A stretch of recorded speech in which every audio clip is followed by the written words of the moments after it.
sibyo ntago wigeze ubimenya ntago wigeze umenya ko nahamagawe n'Imana ngo unyubahe nk'umushumba ngewe Congress Women Ministry aka Minyoni on TikTok aya masaha 11:22 iyi message nyoherezwe kwa Pastor Kim nuko mwanya iryo jambo risohora kuri Pastor Akimu yirukanwa mu bantu ba TikTok akajya arisha nk'inka umubiri we utondwaho n'ikime kiva mu ijuru kugezaho umusatsi we wabereye urushoke nka moya y'ikizu nzara ze zihinduka nk'izibisiga kugira ngo aya mabyi ya mwene wacu yagusize anagusiga akuveho ugomba kuza nkagusengera nkakomorora amabyi yose umuvandimwe wanjye ari kugusiga nibyo koko mwakoranye ubusambanyi nk'abantu badakijijwe ariko mukanya mu mbaraga mpabwa n'Imana ndahamagara Pastor Kim ngaze musengere hanyuma mpereza ituro rishimishije noneho ampereza amafaranga noneho nzaba nakobokeye namusengeye ankande hamayero cy'amadolari ngomba kugusengera nkakomorora hayo mabyi nubishaka ko bibera mu gikari azaba menshi nubishaka ko bibera kuri live nzaguca igiciro gitoya bitewe n'ubushumba nka Congress Women wahamagawe akakanya n'utwanga akakanya uyu munota n'iyi segonda Pastor Kim ndaguhamagara kuri live yanjye nguze hano unsaba imbabazi zo kuba waragiye ukajya kumvugaho umfatanyije n'umuvandimwe wanjye mwasambanye kuri video call mugasambana ari muri Malawi nawe uri iyo ngiyo none ubwambure bwawe bukaba bwaragiye ku gasosi hanyuma ukaba uri kwibaraguza wivamo nk'inopfu amanywa nijoro wisobanura kandi warangiza kwisobanura ukisobanya uze ngo hanagura amabyi umuvandimwe wanjye yagusize kuko dufitanye connection turavukana abapapa baravukana hanyuma nimara kuhanaguraho uzatanga ituro ry'ishimwe urumva kubera ko reka nkubwira ayo mayoro 500 ngo wanze kumpa ngo ushimisha umutima wanjye ngo umpereze ngo nkandira akanyenyeri keza ngo kanini ugiye kuyamara uyanyanyagiza mu ba YouTube uyanyanyagiza mu ba TikTok namwe mugende mukagaragira Pastor Kim mujye mumugaragira nibura baha n'amafaranga urumva kandi nabaha amafaranga make mujye mumwanika urumva yirirwa yirata ngo n'umukire ngo Imana yaramuhaye umuntu w'umukire muzima aririrwa yirata amasaha aririrwa yirata computer aririrwa yirata iPad uri nkirabuheri Pastor Kim uri nkirabuheri nurarya ngumwe ngo hage ufite inzara y'umugari ufite ubutindi n'ubutiriganya uri kumva ufite Imana Pastor Kim we Pastor Kim umushumba Congress Women Ministry aka Minyoni TikTok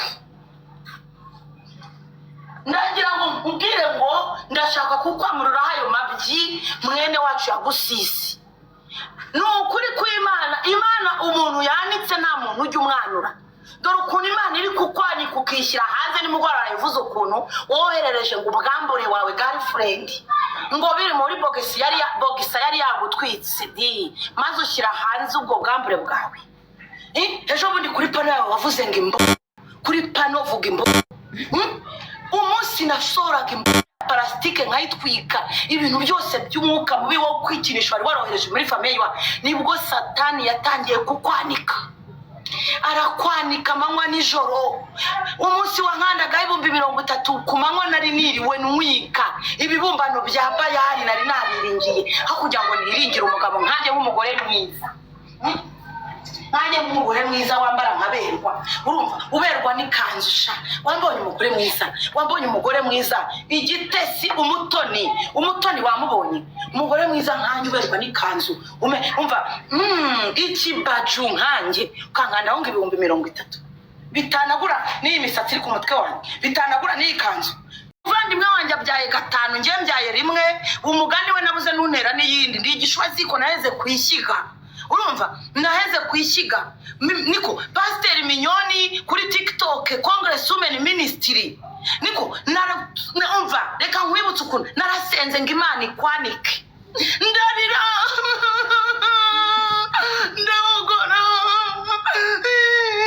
ndawogora ndikurunga kwita ndarira Pastor Kim yansuzuguye none yamarira narize niwe wabyutse yarira kanongera gusomera ijambo ugomba gusoma Pastor Kim we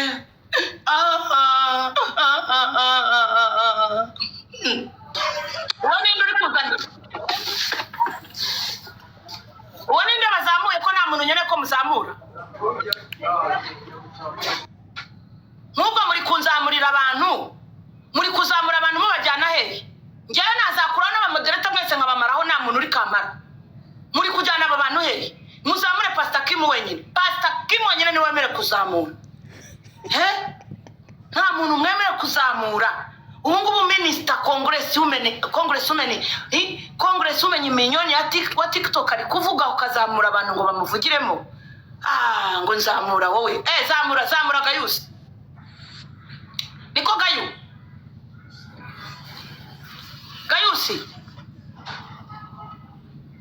Gayusi we katavuga se reka mbanze nsome rya jambo nuko mwanya iryo jambo risohora kuri Pastor Kim yirukanwa mu bantu batiko mukozi w'Imana umubiri we utondwaho n'ikime kiva mu ijuru kugeza aho umusatsi we wabereye urushoke nka moya y'ikizu inzara ze zihinduka nk'izibisiga Daniel 4:30 umvagayo mukozi w'Imana cyagihe wabeseraga Pastor Kim nabwo yarakubwiye ngo agiye kuma mayero 500 n'umuntu wanyandikiye ariko bitese w'ibiro ni waje ukambwira ngo ceceka ya n'umumama wanyandikiye arambwira ngo arenda kugukandaho none se reka nkubwire urebe ukuntu ngewe ndababwira ukuntu umukozi w'Imana uyu muvuze Imana irarakara kuva Pastor Kim yansuzugura nkarakara nkarira nk'ikurunga nkagenda inkoni nkayitunga mu kirere ntabwo wabonye ibintu byose bako yatangiye kwivamo nk'inopfu sana ubwo sinzi nimba byarabaye ariko none si iyo mirongo noneho wayikuyera ariko uri mu mavuta bazi yego kuba ngiye kujya ndasoma ijambo rijyanye n'igihe none si uwo murongo ari ndaho ukwigishije ko rero umuntu wakugutera ngo ni hehe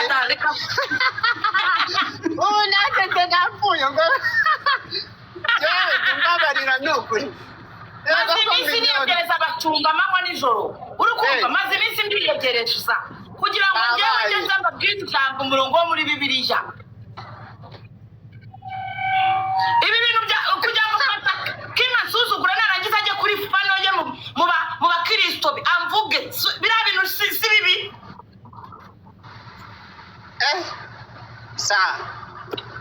sinzi kabisa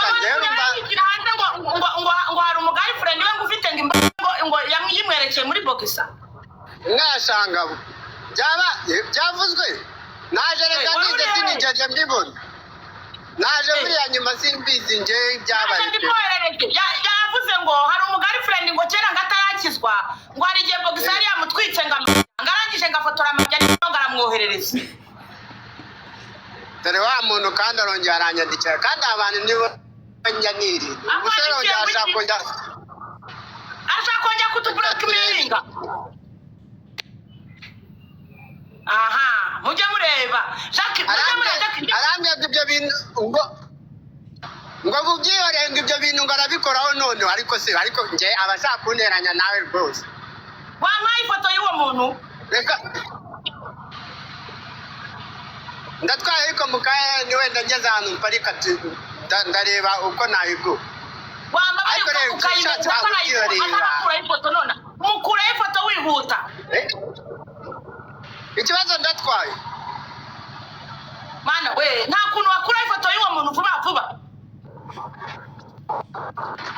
wewe buretse ariko nawe itumye imicerere ga wewe uretse turebe byari byo wenda wabona aje akabikora kimunyamangara akajya kushusha inkuru ngo yayama ngo 30 ngo ubundi ngo yayamaye ngo yankoreki yibagirwa yuko yarampamagara amajoro ambwira ngo nkuraho sibakunda anesha umutwe yarabyibagiwe arangije ndarira nikunga kubera ko ngewe ndabizi nari mfite agahinda ntabwo byari prank nubwo yari content narababaye ndababara Imana irabyumva ikirere cy'ijuru kirururuka aravuga ngo nuzu cecekeke ngo umbwira ngo ceceke ngangandi y'amayero 500 arangije ajya kutwaka amayero 500 ngo umuntu w'Iburayi ngajya kwabona ngo yikora amakarito nk'ijumba ngewe ntabwo nitaye ku makarito wikora kugira ngo ubone n'amayero 500 icyo gihe wenda niyo yari afite ariko ko oya ndagira ngo ubwirire uyu muntu mesa umubwira uti gusezeranya Congress gusezerana na Congress ni umunsi okay ndumva barakereka ndumva barakereka mbe mbivuyemo da mugiye kunyitapinga bwira uwo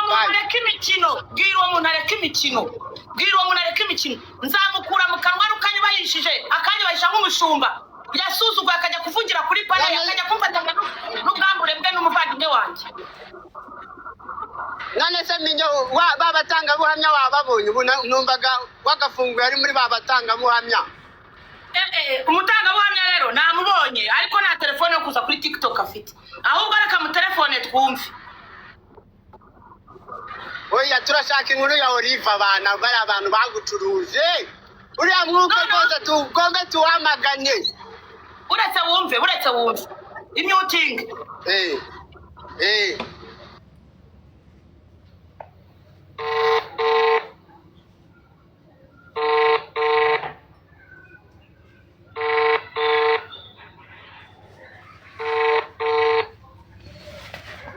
Your call has been forwarded to voice.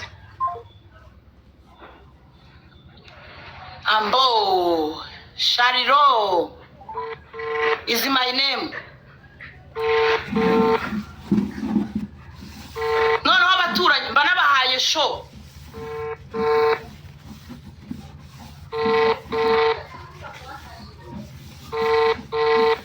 Your call has been forwarded to voice. Okay, mukanya ari kumwangari kuri moto ashaka kuba kiri kuri moto reka tumutegereze. uriya mwandiko Congress ni ufite amavuta kuki utazi mwandiko ukora uriya nta kintu abantu bafite ikintu bavuga ku nkuru ya Olive bafite ubuhamya niba twakagiye ubundi tukayitapinga abantu bafite ubuhamya abantu bafite ubuhamya bwa Olive abantu bamuzi muhima abantu bamuzi mu Gatsata abantu bamuzi mushyira muri kwezi tubazamura ariko tuzamura umuntu udafite ubuhamya n'umwe umuntu udafite ubuhamya umuntu ufite ubuhamya bwa Olive naze tumutapinga ufite ubuhamya uzi Olive neza yaba muzi muri Kenya yaba muzi ku muhimi wabo yaba muzi mu Gatsata agira gutya ashyira muri kwezi tumuzamure mwaba mpinduye ikibuga nge niko nkora twagiye cyane tubatapinge batakinga ni topic uri kumva kubera ko yasanze mu minisitiri bwanjye araza kwikaragamo twagiye wowe tubanze dukorage Olive agomba ashyuhe mushyiraho abantu bandika ko bazi Olive mwandike mushyiraho new episode muzi ndera urabeshya reka kubeshya munyereke ndebe ko muzi ntabyo uzi nyine bera buntu wa muntu wamangaye wamumbwire wakoze merci beaucoup minyoni wa TikTok Congress Women Ministry minyoni wa TikTok mwamubonye guys mwamubonye minyoni wa TikTok none se niyo wanamugani Olive yanyemereye kunsubiza kayinsubiza akayimereza nkayita minyoni wa TikTok inde na nawe ba timu buru mumongirira ansubize konta yanjye yaramaye nyandikaho minyoni ya TikTok cyo cyo kugendera muri account itarimo indege ntibibaho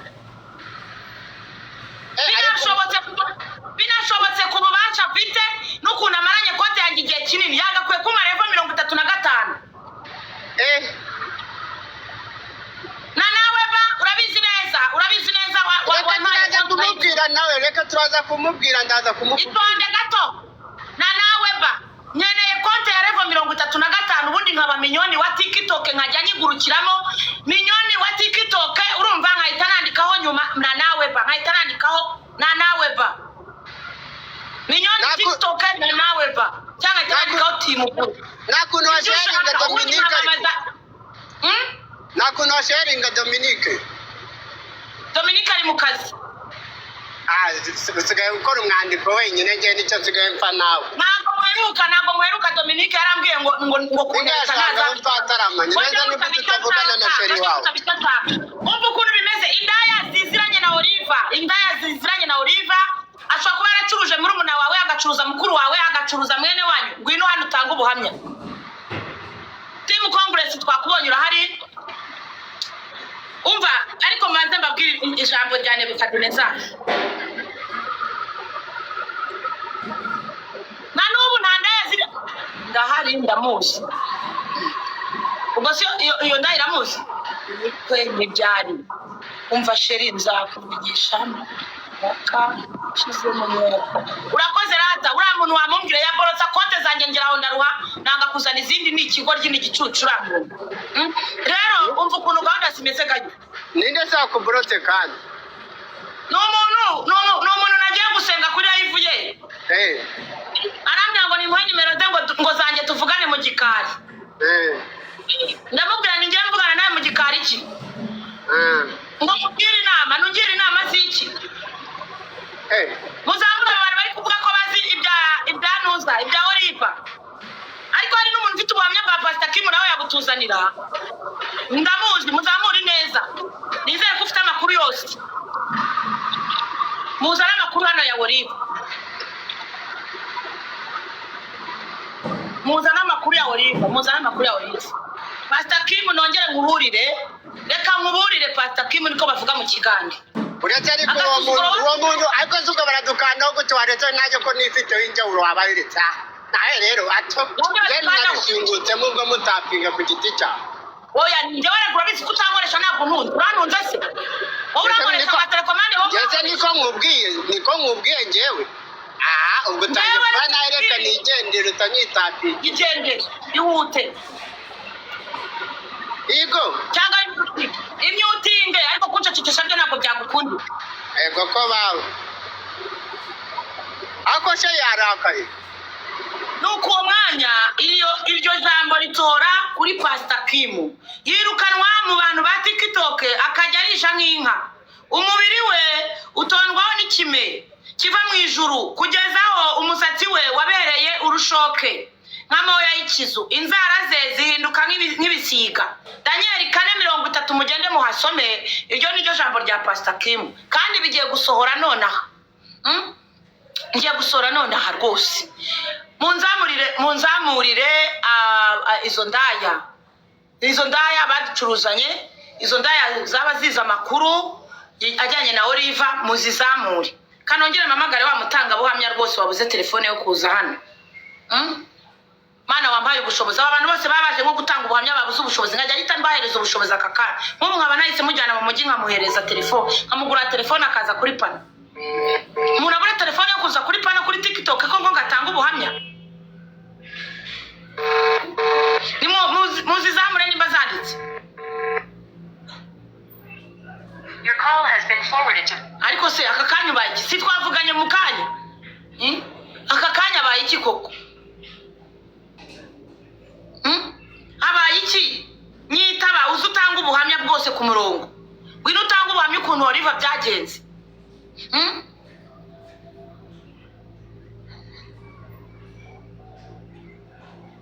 mu myutingira icyo gicucu ngo niribukire aho ngaho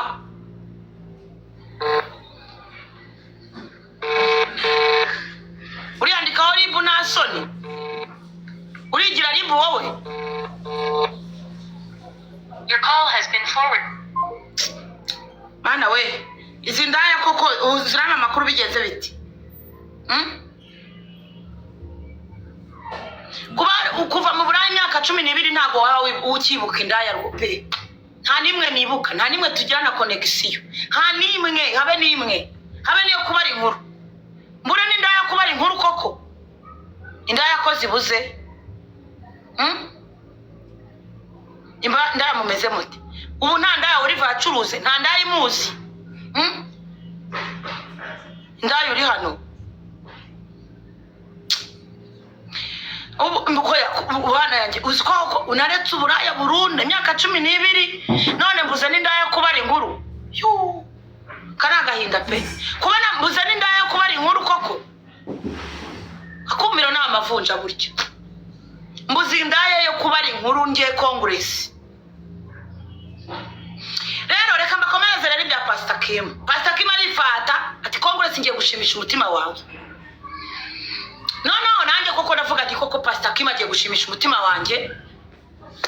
Muyibyibuka ibintu namusabye namubwiye ngo angire moderator cya kabiri angire umudiakoni. Atangire nimba ko kasenga Imana ajya anyigisha ijambo ry'Imana. Kubera ari umupagani rero biramunanira. Ndongera ndamubwira ni rero nkandira akanyenyeri gashimishije wanyemereye. Hanyuma nkandeho na gift ishimishije nkuko wabinyemereye. My son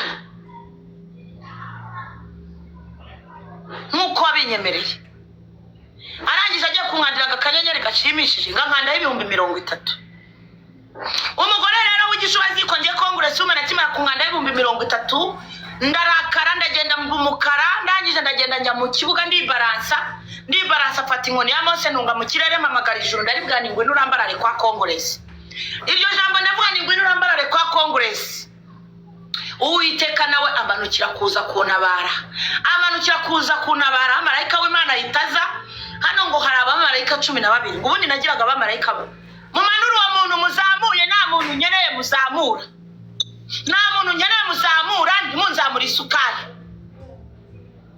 Twubahane muzamura indazi shaka gutanga ubuhamya zonyine nk'ubwo mamutumye nakora ikiganiro ngo nyikomeze kandi uyu mu moderator turi gukomeza gukora bindi kukubana ndaza gukura ku mu moderator. Twubahane nimba narabashyize ku mu moderator mama inshuti zanjye mama mba hafi simba ngira ngo mumvangire mu biganiro mu busa bari codinga kwirikodingira. Imana yarambwiye ngiranyamamaje kandi ngo yabamaje nta muntu ujye umumanura. Mujye mureka bari codinga neza mutamvangiye. Muzamura indazi zonyine zifite ubuhamya abandi bantu mubihorere na Pastor Kim wenyine nibo banyine mwemere kuzamura. Navuze ngo muzamura indazi zifite ubuhamya. Ntabwo ngeze mvuga ngo muzamure zitabufite. Zimuzi imbere n'inyuma. Kandi ari indaya. Niba ari indaya ariko nagamuzi. Nuko rero reka mbakomereze inkuru. Nuko Pastor Kim nuko aramamagaye mvuye muri gereza imageragere. Simba kundi cyo gihe yaramuzengereje amuri bubi amumanuka amanywa nijoro. Abura ukuntu yabigenza ati rero baramubwira ati Congress women ni inshuti ya Simba kunda. Kandi Congress women ni umubazi w'imitima. Aramamagara rero kumbi yamerukaga nyiri umubazi w'imitima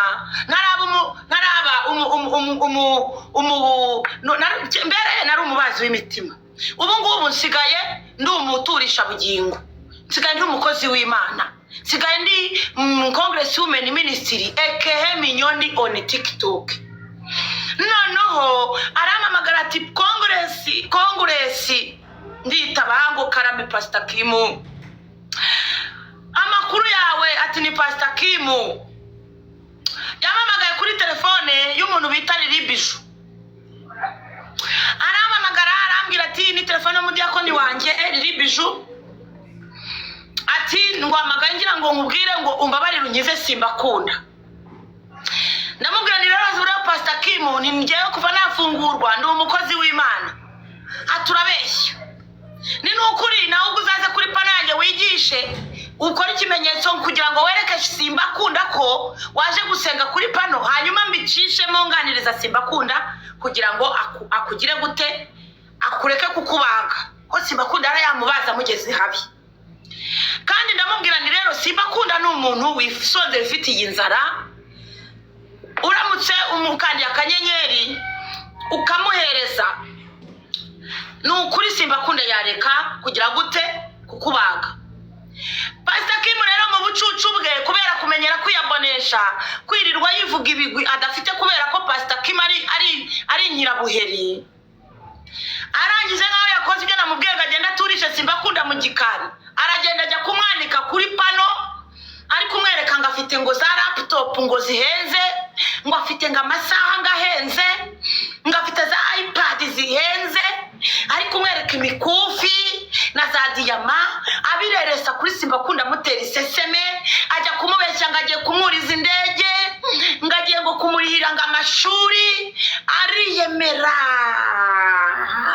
ariyemera abeshya umuntu wa Simba Kunda wisonzeye wifitiye inzara wikorera content ngo yibereho atari nkanjye uza hano nkabacurangira ku buntu.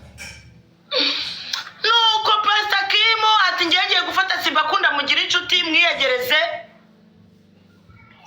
ati mushyire hafi yanjye, ati nereke isi yuko umuntu yamvuze mwiyegereza nka kuriya wiyegereje Ready Choice, kubera ko wamuvuze ngo uzamutera ngo ibibyimba 48 uragenda umutera ubwoba urangije uramwiyegereza amanywa nijoro, ariko ntabwo twigeze tubyibagirwa ko wamuteje ibibyimba 48. Nuko rero Pastor Kim ndamubwira ni rero uzaze kuri pano, murabyibuka Pastor Kim aza kuri pano yanjye, kiriya cyari ikimenyetso namuhaye kugira ngo nzamuvugire. Rero nta nubwo yarazi yuko ari n'ikintu yarakoze gigomba gutuma abantu mumenya yuko navuganye na Pastor Kim, kandi koko twaravuganye sinjya mbeshya uw'abandi, mvugisha ukuri nzemera nkuzire, ariko navugishije ukuri. Arangije rero Pastor Kim araza aribaransa kuri pano yanjye ariyabonesha, nanjye mamuhamagarira abamuhanurira baramuharura baramuzenguka, bibagirwa kumubwira ngo ibintu wemere Congress mu gikari nutabikora azakwanika, bibagirwa kumubwira ati kandi nutazagireka kubeshya Congress azakwanika. Ubwo ntiyaranyemera akanyenyeri nabyutse yibaransa kuri live yanjye, mwana hageze gusenga bikamunanira bakamuhereza ubuhanuzi bakamubeshya, yarangiza akahamanuka akibagirwa ko yaganiriye nanjye akandya sinye. Pastor Kim rero akimara kumanuka kuri panange rwose ahise amera nk'igirgirihuri, ahita yibagirwa, aragenda aba nk'igirgirihuri neza. Arangije rero ejo bundi ndabimwibutsa kuri pano ya La Poete, aho yaraje kwisobanura kumba ari kwisobanya, ati ngewe Pastor Kim uwo hari akakobwa kari kumukira igitaka kamushimashima kitwa Aisha, kamushimashima kamukorakora ngo yongo turagukunda kuri TikTok ntago yizi, turagukunda kuri TikTok ntago yizi papa, ntago yizi ngo turagukunda, ngo ariko turagukunda cyane, ngo reka ngubwire ngo Aisha ngewe Pastor Kim ndi mwiza. Excuse me, ngewe ndi mwiza, icya kabiri mfite amafaranga, icya gatatu mfite igikundiro. Uwiteka Mana ubasha muhabwa n'ijuru, ndakomba igihugu cy'ijuru, ndagihamagara nkombo umugisha wa Pastor Kim wose, akagisha n'akagishagisha twose udukombo tunzanire, unzanire abadiakoni, unzanire abashumba, unzanire abakozi b'Imana, unzanire abaririmbyi kwa Congress women hano ubinzanire, unzanire abantu, ndashaka kujya ngira paniri y'abantu 30,000. Ako kantu mukandi kantu ndashaka kujya ngira paniri y'abantu 30,000, apana wowe ubona abantu 1,000 ugaserebura, bari abantu 1,000 bagushungiye, ndashaka abantu 30,000. Minyoni wa TikTok ngenda hamagara 30,000, kirane cy'ijuru ndaguhamagara, ubwiza bw'Imana ndaguhamagara, igikundiro cy'Imana ndaguhamagara, ndahamagara igikundiro cyawe Kristo. Ngewe ntabwo nigeze mfata inkoni y'ubushumba sambana, ntabwo nigeze mfata inkoni y'ubushumba nk'inzoga no kwikinisha, byajyaga bimba ejo bundi narabifashe ndatwika ndakongora hariya mu kibuga, ndatwika ndakongora mana hari imbarure iri kugurumana, uko nafashe ngatwika ngakombara guhera uwo munsi kugeza n'isama amaguru ajya akabatagurumana, nikugiye kuzuka gurumana kwa Pastor Kim ugakongora, ugenda ukongore umurimbure, genda umurimbure nkuko wamurimbuye hano mu Rwanda. Numvishije ngo nawe havuye asambana, ngasambana nk'isazi ngo bimumereye nabi, ngo yagiye hunze muri iyo famiye yamwadobutse, ngo aragenda ngo kubera ubusambanyi bwawe bwaramuganye. Ariko ubu ngubu birakutwara iki kugira ngo uzungandeho intare ifite n'umwana wayo, nurangiza umpereza amafaranga mazima ashobora kongirira akamaro? Ko nifite inzara y'umugaru ko wumva ngo yewe ngo uko numva ngo ufite amafaranga, wazaga kunyifotoreza ko 30,000. ngende umugore witunze imyaka 10, uyu ni umwaka wa 11 natangiye, nararisha inyo nkuru yuki mu buzima bwanjye, narafungura amaguru ngo umugabo yinjiremo agiye kundongorangamo ibiryo, ntarateka umutwe kugira ngo njye, ntaresikoroka ngo njye mfata ideni nkaryishyura, nsonza ngahamagara Imana ituruka mu ijuru. None rero urafata ukasuzugwa ku 30,000 tutananyishyura interineti umwaka wose, ukanyifotorezaho ku izina ryanjye ngiye Congress Women. Iri zina nararikobokeye, ndarikobokera. Imana iramamagara irambwira ngo nkugize minyoni kuri TikTok. Kuri TikTok nkugize minyoni. Imana yabivugiye muri iki kirere cyanga kijuru, irabivuga ngo nkugize minyoni wa TikTok, ngo nguhaye inkoni y'ubushumba. Ati ahago w'abantu uzayitunga mu kirere uvuga izina ryawe. Imana birabimbwiye, imaze kubimbwira iravuga ati ngo mwitondere gukinisha Congress. Abantu mukinisha Congress mwabyitondeye koko mw'abantu. Ko aya mavuta yanjye aracyari mabisi, aracyari mashyashya meza atya. Mukawera manuka manuka, mukawera manuka manuka, mukawera manuka manuka, mukawera manuka manuka. Uwiteka Mana ndagushimye kandi ndaguhimbaje kuri kubwira iteraniro naremesheje. Ndimo ndabwira ikibwirizwa Pastor Kim Imana yaraye impaye umurongo wo muri Bibiliya ngo nza hano ngumusomere. Ndagushimye ndaguhimbaje kubera ko message yatambutse kandi ndabizi Pastor Kim agiye kuza nkande h'intare. Nyuma ku nkanda h'intare azana ayo mayero 500 kubera ko ubungubu ngewe promise abari ideni ubu tayarandi mideni. Hanyuma nataza nga yankandeho ugenda umuhombye mu bintu bye byose winjiremo umuhombye. Ayo masaha yose yiratana umuhombye. Ugenda umubera inyatsi winjire mu bye ube nyatsi. Kwakinishije umugore ushonje maze iminsi ashonje kubera Imana. Yakinishije umugore utakibona amafaranga afatika kubera yavuze Imana. Yakinishije umugore waje agasaba kuri TikTok kandi aryamye muri etage. Agasaba abanyarwanda bagafungura akaboko bakamuha, nyuma bagafungura umugisha w'udufaranga duke ya papa Murate yohereje. Muri 3,000,000 yoherezaga, yoherezemo 1,400,000. Ni dukeya nta kintu twigeze tumara, twese tubiyanga mu rugo. Abantu hano baraza bankanda akanyenyeri bampereza 100 birenga. Hanyuma arazanyinisha rero nkandaho 30,000 ngo wari limit 30,000 ku mugore nkanjye umaze imyaka 10 nakira wari limit y'umugabo utanjya mu maguru utamperuka. Twabyaranye umwana wa 14 ununga kanunga neza bishaka. None rero Uwiteka ndi hano ngushima nguhimbaza, ukomeje kunyereka ko ari we wamamagaye kubera ko umuntu nyinishije usigaye ugira gute, usigaye nawe umubabaza. Kuva Pastor Kim yafungura kanwa ke akavuga ngo nagaya amafaranga, nibyo narayagaye Mana njamagara ari wanyanga gusaba 1,000,000 2 3 4 5 ukazimpereza, ngaguhamagara nkagusaba ikintu cyose ukakimereza kandi akawe amafaranga ukayama arayo kurya atarayo kujyana mu bindi. Uwiteka wamaye umugabo utajegajega, umugabo rero umwana atazi atakore na DNA. Umugabo birirwa bitirira ngo si umwana suwe ngo ngenga umwana wanjye mugirika abana benshi indazirwa simuhamagara mbangwa nijoro ziduteranya, ariko wanga kumvira amagambo y'indaya. Uwiteka Mana rero ndi hano ngushima nguhimbaza yuko ukomeje no kunyigisha gusenga.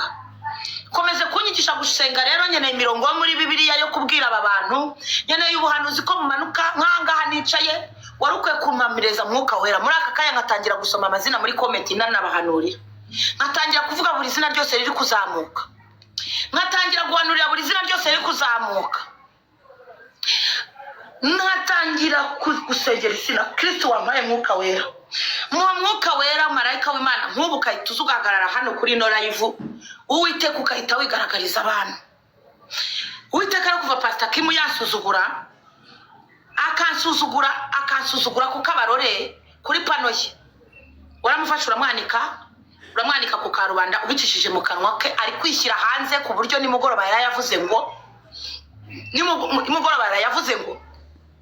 ngo Bogisa mutwitsa ngo arangije ngafata byohereza girlfriend ngo ubwo gigiri ibyo afite. Kandi twese tuzi ko yasambanye n'umuvandimwe wanjye Gigi. None nk'uko ukagenda ugatambagira famille kugeza ubwo ngezeho Congress Women nkanjye, umugore mwiza w'ikibacu nkanjye, naho nagiye gushaka umugabo ndongora nkajya nirongoza za plastique. maze umunsi nahagurukaga nkakongora nkirukana umwuka wo kwikinisha muri famiye, nkakongora nkafata imbabura ngakongora ku manywa y'ihangu, kwizuba no ku nzara y'umugaru yanjye nayifitiye. Wahise uhagurukira kumwaza Pastor Kim araza nkandaho 30,000, amaze kunkandaho 30,000 maze uramwanika kubera yarasuzuguye, byane yagahinda ndababara ndarira n'ijuru rirabimenya, uraruruka uza hano. Niko rero nongeye guhagarara hano nguhamagara ngo zana mwuka wera aganze mu buzima bwanjye. Ndahamagara mwuka wera ngo gwindwandize mu buzima bwanjye. Ndahamagara igikundiro cy'Imana ngo uzuganze mu buzima bwanjye. Ndahamagara amafaranga, ndahamagara amayero, ndahamagara amadolari, ndahamagara inzu ya etage yo guturamo yanjye hano mu Rwanda.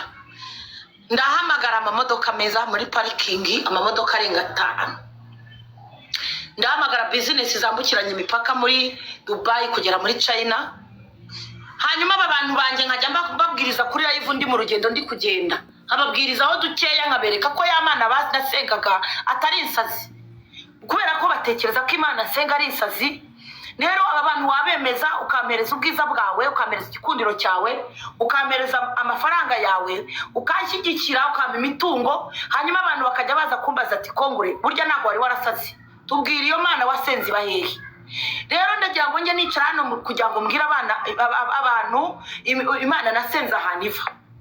Uwiteka naraguhamagaye mwite ndakubwira ngo ndashaka umwana w'umuhungu, ntago nifuza kubyara umwana w'umukobwa uzapfa nk'urwo napfuye akacuruzwa. Wampaye umwana w'umuhungu ntago ugeze umwana w'umukobwa. Umwana wo munda wanjye ndamurema ndamubwira ni mwana wanjye uzaze witonda ucisha bugufi, kubera ko nugera hanze ukaza umeze nka karashika nka mwanyoko sinzakurera. Cyo gihe nari karashika mubi cyane, nashobotse nk'ibiyoga byinshi, urumva niyahuza ibiyoga nkunda abagabo. Rero umwana wanjye yaza ari umukobwa ari kuntera agahinda rwose, ntabwo nari kumurera, ariko yaje ari umuhungu. Umwana mwiza utaba mu matiku, utazi igitutsi uko kimera, utazi kuvuga nabo ukuntu bimera. Umwana uvuye mu bushake bw'Imana niwe wampaye. Uko wampaye umwana uvuye mu bushake bw'Imana rero niko ugiye kugurutsa indege, niko ugiye kumereza ubwiza bw'Imana bukasasakara, ukama amafaranga. Aba bantu bari ahangaha nkajya nza nkakemura ibibazo byabo, abantu badafite amafaranga kwishyura inzu nkabishyurira inzu, abantu babuze amafaranga yo kurya nkayabaha. Kandi aba bantu bagiye ngomba kuzabaha nkabaha rwose, nkabahaza, nkabereka ko bambaye inyuma.